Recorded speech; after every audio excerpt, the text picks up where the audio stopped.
Hello guys, welcome again to MK's Biovision. Today we will study physical mutagen.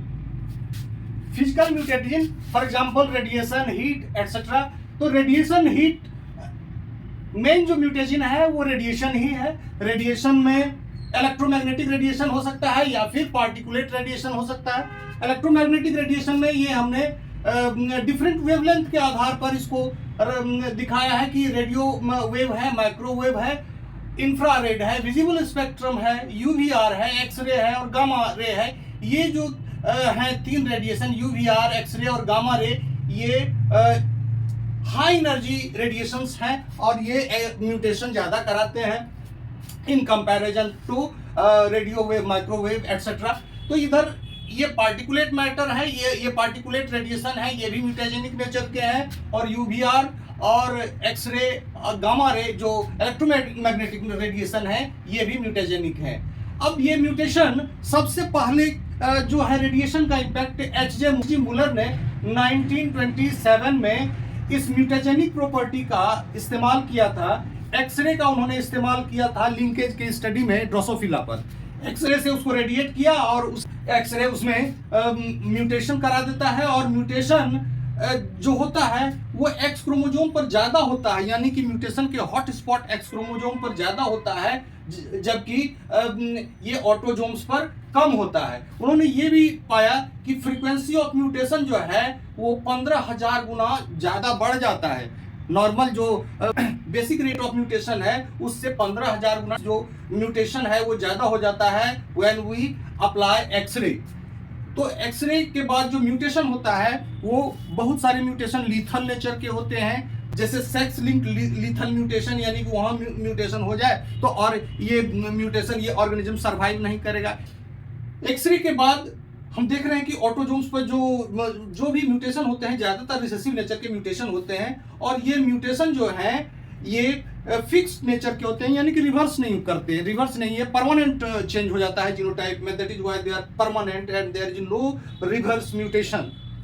Red eye और ये white आई, ये तो red colour का जो आई है वो वाइल्ड टाइप के मेल में, वाइल्ड टाइप पॉपुलेशन में है, जबकि व्हाइट फीमेल जो है वो रेडिएशन के प्रभाव में इसका आई का कलर व्हाइट हुआ है.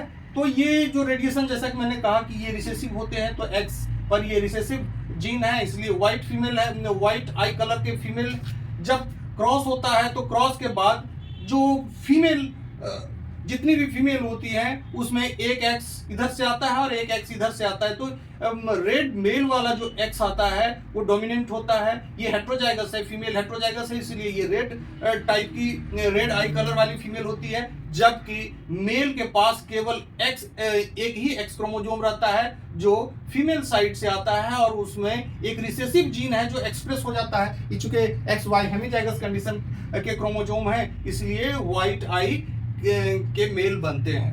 तो उन्होंने एक्सरे का एक बड़ा ही अच्छा इस्तेमाल अपने लिंकेज स्टडी के लिए किया फ्रूट फ्लाई पर. अब हम देखते हैं कि एक्सरे का जो है कैसे ये काम करता है. What is the mechanism through which X-ray works. तो ये मैकेनिज्म है, ये this is the mechanism.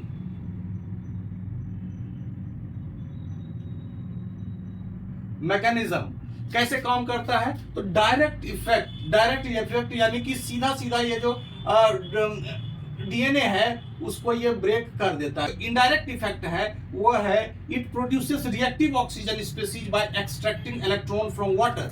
X ray water से इलेक्ट्रॉन देखते हैं, इलेक्ट्रॉन एक्सट्रैक्ट किया है, इस वजह से जब आयनाइजेशन होता है तो H+ और ये हाइड्रोक्सी रेडिकल बनते हैं जिस पर एक लोन पेयर ऑफ इलेक्ट्रॉन रहता है जो कि हाईली रिएक्टिव होता है. और ये चाहता है क्या कि कहीं भी ये जो प्रोटॉन है ये फॉस्फेट, ये शुगर है और ये फॉस्फेट है, फॉस्फोडाइस्टर बॉन्ड है, जितने भी प्रोटॉन है शुगर पर ये अटैक करता है. हाइड्रोक्सिल जो रेडिकल है वो फ्री रेडिकल है और it is very reactive. It attacks on the proton of the sugar in the phosphodiester bond, जिसके कारण क्या होता है कि बॉन्ड का ब्रेकेज होता है। तो बॉन्ड का ब्रेकेज होगा तो डीएनए टूटेगा। तो दोनों तरह से डायरेक्ट इफेक्ट, यानी कि ये जो इफेक्ट है it is solely due to the energy of X-ray के पास इतनी एनर्जी होती है कि जिसके कारण वो डीएनए को तोड़ देता है, एनर्जी के कारण डीएनए को तोड़ देता है। दूसरा क्या है, इनडायरेक्ट इफेक्ट, जिसके कारण वो वाटर से इलेक्ट्रॉन को निकाल लेता है और क्या होता है, ये हाइड्रोक्सी रेडिकल बनाता है जो इनडायरेक्टली फॉस्फोडाइस्टर बॉन्ड को तोड़ देता है। X-ray can cause all types of mutation. चूंकि ये डीएनए को तोड़ सकता है तो डीएनए, जब डीएनए को तोड़ेगा तो क्रोमोसोम भी टूटेगा, और क्रोमोसोम का टर्मिनल पार्ट यदि टूट रहा है तो टर्मिनल डिलीशन होगा, टूट के खत्म हो गया। यदि बीच से कोई पार्ट टूटा है, बीच से यानी कि टर्मिनल है तो सिंगल ब्रेकेज है, इंटरस्टिशियल है तो डबल ब्रेकेज है, यानी कि बीच का क्रोमोसोम का टूट रहा है, इसमें ज्यादा एनर्जी का जरूरत पड़ता है इंटरस्टिशियल ब्रेकेज के लिए। और उसमें जब ये टूटता है तो ये क्रोमोसोम पुनः जुड़ना चाहते हैं, और जुड़ने के बाद क्या होता है कि जो बीच का पोर्शन है वो खत्म हो जाता है। तो इस तरह से इंटरस्टिशियल डिलीशन होता है। अब जब दो और दूसरे आगे क्या होता है कि यदि दो क्रोमोसोम मान लीजिए टूट गए, दो क्रोमोसोम में ब्रेकेज हुआ, तो ये जो स्टिकी एंड जनरेट होता है वो एक दूसरे से जुड़ना चाहता है, दूसरे क्रोमोसोम के से जुड़ना चाहता है, जिसके कारण ट्रांसलोकेशन होता है। और इन्वर्सन भी हो सकता है, यानी कि वो सीधा ना जुड़ के फिर ये अपोजिट मतलब 180 डिग्री पर घूम जाए और फिर ये जुड़ जाए, तो इस वजह से इन्वर्सन भी हो सकता है। और बेस सब्स्टिट्यूशन भी हो सकता है, यानी कि any all the kinds of mutation is possible. X-ray can introduce all the kinds of mutation. जब म्यूटेशन में जब defective copy of DNA goes through the DNA cycle, suppose these changes are left unrepaired, यदि ये unrepaired रह जाते हैं, ये repair नहीं हो पाते हैं, तो डिफेक्टिव जो कॉपी है डीएनए का वो rapid multiplication of cell, DNA का भी बहुत तेजी से एरर प्रोन रिप्लिकेशन होता है, मतलब कि त्रुटि से भरा हुआ रिप्लिकेशन होगा और बहुत जल्दी उसमें सेल डिवीजन तेजी से होता है, प्रोलिफरेशन होता है और हाइपरप्लासिया का फॉर्मेशन होता है, जिससे कैंसर काउज होता है। अब ये तो प्रॉपर्टी है कि डीएनए कैंसर काउज करता है, लेकिन हम डीएनए का रेडियोथेरेपी में भी इस्तेमाल करते हैं, जो जिससे हम कैंसर के ग्रोथ को एक्सरे के मदद से चेक भी करते हैं। अब रेडियोथेरेपी में कैसे इस्तेमाल करते हैं, तो prolonged exposure of X-ray can cause cancer due to DNA damage. ज्यादा एक्सपोजर है, लंबे समय तक एक्सपोजर है, ज्यादा डोज मिल गया है एक्सरे का, तो ऑब्वियसली वो कैंसर करेगा। लेकिन a targeted and controlled use of X ray क्या करता है, ये थेरेप्यूटिक होता है, यानी कि ये कैंसर के सेल को मार सकता है और कैंसर के ग्रोथ को चेक कर सकता है। टारगेटेड थेरेपी हम देते हैं, यानी कि जहां जिस पर्टिकुलर ऑर्गन को एक्सरे मिलना चाहिए उसी जगह एक्सरे जाता है, नेबरिंग एरिया में नहीं जाता है, क्योंकि इसके साइड इफेक्ट्स होते हैं। इतना के बावजूद भी रेडिएशन के साइड इफेक्ट्स होते हैं, तो एक्सरे के बाद हम लोग यूवीआर के इम्पैक्ट को भी देखेंगे। एक्सेप्ट यूवीआर, ये यूवीआर को यदि छोड़ दिया जाए तो एक्सरे, गामा रे और ये सारे के सारे जो हैं आयोनाइजिंग रेडिएशन है। ये यूवीआर जो है केवल यूवीआर नॉन आयोनाइजिंग है, non ionizing radiation. Ultraviolet rays visible radiation और एक्सरे के बीच का रेडिएशन है, इसके 3 कंपोनेंट होते हैं। और ये जो यूवीआर है 400 नैनोमीटर से लेकर 100 नैनोमीटर तक रहता है। और इसके जो बीच वाले कंपोनेंट हैं, यानी कि यूवीबी इज म्यूटेशन, यानी कि नेचर, यानी कि इसी से म्यूटेशन होता है, यूवीए और यूवीसी से नहीं होता है। अब देखते हैं कि आखिर ये जो बीच वाला कंपोनेंट है, ये कि अल्ट्रावायलेट बी रेडिएशन, ये कैसे म्यूटेशन कराता है। तो ये क्या करता है कि यदि डीएनए स्टैंड पर 2 एडजेसेंट थाइमिन हो, अगल बगल थाइमिन हो, तो उसके बीच में ये डायमराइजेशन करा देता है, डायमर इंट्रोड्यूस करता है। तो हम देखते हैं डायमराइजेशन ऑफ, खास करके पायरिमिडीन के बीच में ये डायमर बनाता है, और इस डायमर के कारण ये एक रिंग बन जाता है, साइक्लोब्यूटेन रिंग। तो ये डायमराइजेशन 2 थाइमिन के बीच में करता है। हालांकि ये जो थाइमिन डायमर है ये कॉमन है। इसके अतिरिक्त ये साइटोसिन के साथ भी डाइमर बना सकता है, साइटोसिन के साथ भी डाइमर बना सकता है, जो कि लेस कॉमन है।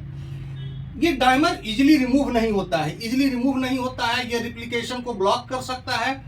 अब इसको प्रोकैरियोट में, ई कोलाई में देखा गया है कि ये जो डाइमर है, thymine dimer, it can be easily repaired in presence of sunlight and photolyase enzyme, यानी कि सनलाइट का ब्लू कंपोनेंट, ब्लू लाइट और फाइटोलेज की उपस्थिति में, जो कि बैक्टीरिया में खुद ही होता है, ये दोनों की उपस्थिति में ये अपने आप इसको रिपेयर कर लेता है। The process is called photo reactivation. This is called human being में भी जो रिपेयर मैकेनिज्म है, ई कोलाई के तरह तो नहीं है, इसमें जो रिपेयर मैकेनिज्म है उसमें बिल्कुल ये जो डाइमर है इसको रिमूव कर दिया जाता है। तो ए प्यूरिनिक या ए पाइरिमिडिनिक साइड बन जाता है। तो इसमें क्या करते हैं, दो तरीके हैं, बेस एक्सीजन, और या तो पूरा का पूरा न्यूक्लियोटाइड उस जगह से हट जाए, और जो कॉम्प्लीमेंट्री स्ट्रैंड है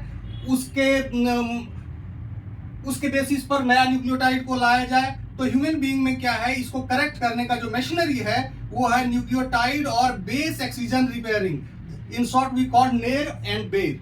तो ये जो बेर या न्यूक्लियोटाइड एक्सचेंज या बेस एक्सचेंज मशीनरी है, इससे क्या होता है कि ये थायमीन डाइमर रिमूव हो जाता है और उसके जगह पर जो सेपरेट थायमीन है उसको लाया जाता है। यदि कोई डिफेक्ट हो जाए इस रिपेयर मैकेनिज्म में, यदि कोई डिफेक्ट आता है तो उस कारण से एक तरह का डिजीज होता है जिसको जीरोडर्मा पिगमेंटोसम कहते हैं, शॉर्ट में वी कॉल इट एक्सपी। तो ये जो जीरोडर्मा पिगमेंटेशन है ये इनहेरिटेड है, यानी कि ये परमानेंट म्यूटेशन हो चुका है। इसमें स्किन जो है ये कलर पिगमेंटलेस हो जाता है, यानी कि एल्बिनो स्किन हो जाता है। XP is an autosomal recessive disorder, जैसा और भी रिसेसिव डिसऑर्डर है उसी तरह से एक्सपी भी एक रिसेसिव डिसऑर्डर है। Disease person can not repair thymine dimer. Disease person क्या करता है, थायमीन डाइमर को खुद नहीं रिपेयर कर सकता है, क्योंकि बेस एक्सीजन या फिर न्यूक्लियोटाइड एक्सीजन रिपेयर का मैकेनिज्म जो है ये इसमें काम नहीं कर रहा है।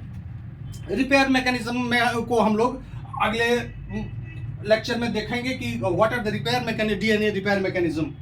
सच person is extremely sensitive to light. जो भी एक्सपी के पर्सन होते हैं वो लाइट के एक्सपोजर को टॉलरेट नहीं कर पाते हैं और उनके लिए ये बड़ा पेनफुल होता है।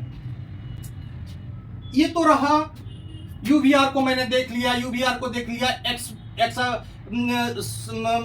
कहते हैं, यूवीआर को देख लिया, एक्सरे को देख लिया। गामा रेडिएशन का भी म्यूटेशन कराता है। गामा रे कराता है म्यूटेशन प्लांट में। तो हम गामा गार्डन यानी कि गामा रे का कांस्टेंट एक्सपोजर प्लांट पर डालते हैं और उसमें म्यूटेशन कराते हैं। इसका प्लांट ब्रीडिंग में बड़ा ही इंपॉर्टेंट योगदान है। प्लांट ब्रीडिंग यानी कि म्यूटेशन ब्रीडिंग में गामा रे का हम काफी इस्तेमाल करते हैं। ये खास करके प्लांट में ही इस्तेमाल किया जाता है। माइक्रोब्स में जनरली अल्ट्रावायलेट रेज का हम इस्तेमाल करते हैं, प्लांट के लिए गामा रे का इस्तेमाल करते हैं। फर्दर जो लास्ट बच रहा है ये हीट है। हीट क्या है, हीट भी म्यूटेशन करा सकता है। ऐसा देखा गया है कि हीट जो है, हीट ग्लाइकोसिडिक बॉन्ड को तोड़ देता है, ग्लाइकोसिडिक बॉन्ड को ब्रेक करता है, with the help of water. तो जब ग्लाइकोसिडिक बॉन्ड को ब्रेक करेगा तब क्या होगा कि बेस अलग हो जाएगा। बेस जो है सुगर फॉस्फेट स्ट्रैंड से अलग हो जाएगा, यानी कि शुगर से बेस है, ये ग्लाइकोसिडिक बॉन्ड है, इसको ये ब्रेक कर देगा तो बेस क्या होगा, अलग हो जाएगा। जब बेस अलग हो जाएगा तो ये साइट जो है वो, ये साइट या तो ए प्यूरिनिक साइट होगा, यानी कि प्यूरिन नहीं है, या फिर ए पाइरिमिडिनिक साइट होगा, यानी कि पाइरिमिडिन उस जगह नहीं है। ए प्यूरिनिक या ए पाइरिमिडिनिक साइट बनाता है due to absence of base phosphodiester. ये क्या कहते हैं, ये डीएनए का स्ट्रैंड रहता है लेकिन बेस एब्सेंट रहता है। तो ऐसे म्यूटेशन को नॉर्मली ये म्यूटेशन करेक्ट कर लिया जाता है। Heat induced mutation is generally corrected because complementary strand पर जो बेस है वो नॉर्मल बेस है और इसको करेक्ट कर लिया जाता है। इस तरह से हमने डिफरेंट